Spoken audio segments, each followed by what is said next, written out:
Guerre, nous répondrons sans faiblesse, avec sang-froid, détermination et unité.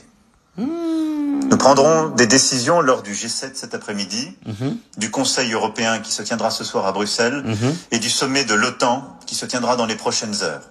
Nous demanderons à la Russie de rendre des comptes. C'est pas facile.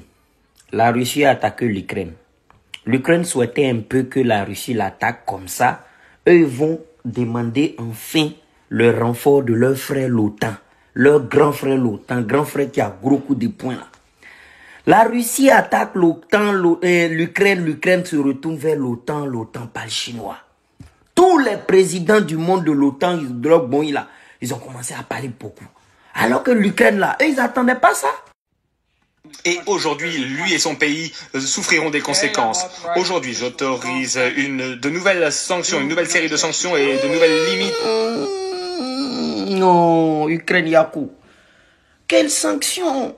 Ça parle en bombe. Actuellement là, l'Ukraine attend que vous envoyiez des sous-marins, des hélicoptères, des hommes en armes pour venir le défendre.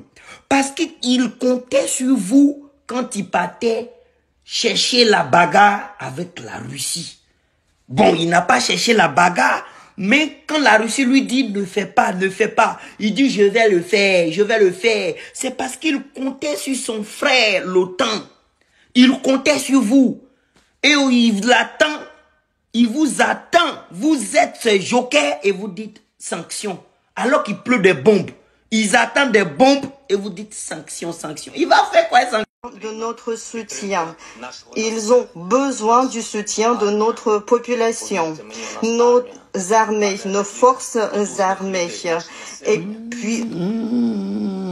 Messieurs, ils ont besoin d'aide.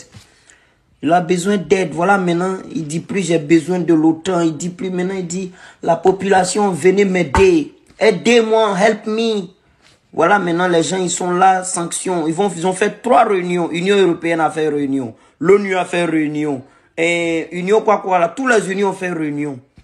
Franchement, là, son seul espoir, c'est nous les Africains. Mais nous, on a les problèmes actuellement. On a trop de problèmes. Sécurité sont notre priorité absolue. On a pris des mesures pour que vous et votre famille puissiez traverser en toute sécurité les frontières avec la Pologne, la Slovaquie, la Hongrie, la Roumanie et la Moldavie.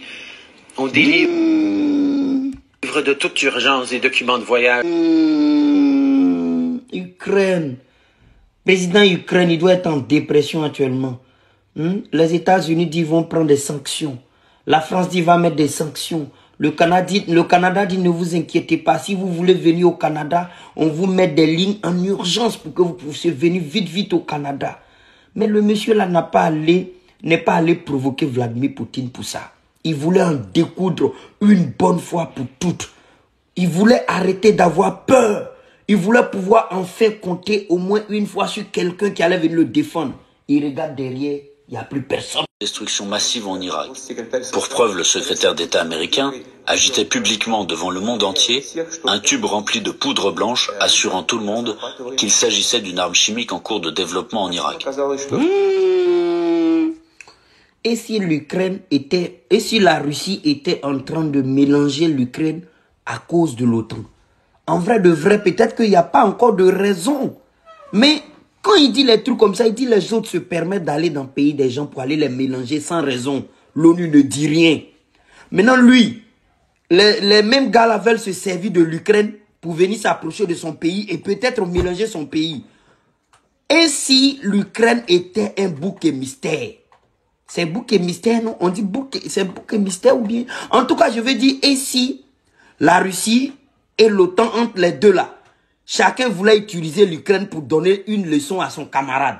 C'est bouc émissaire, non? Bref, c'est tout pour aujourd'hui.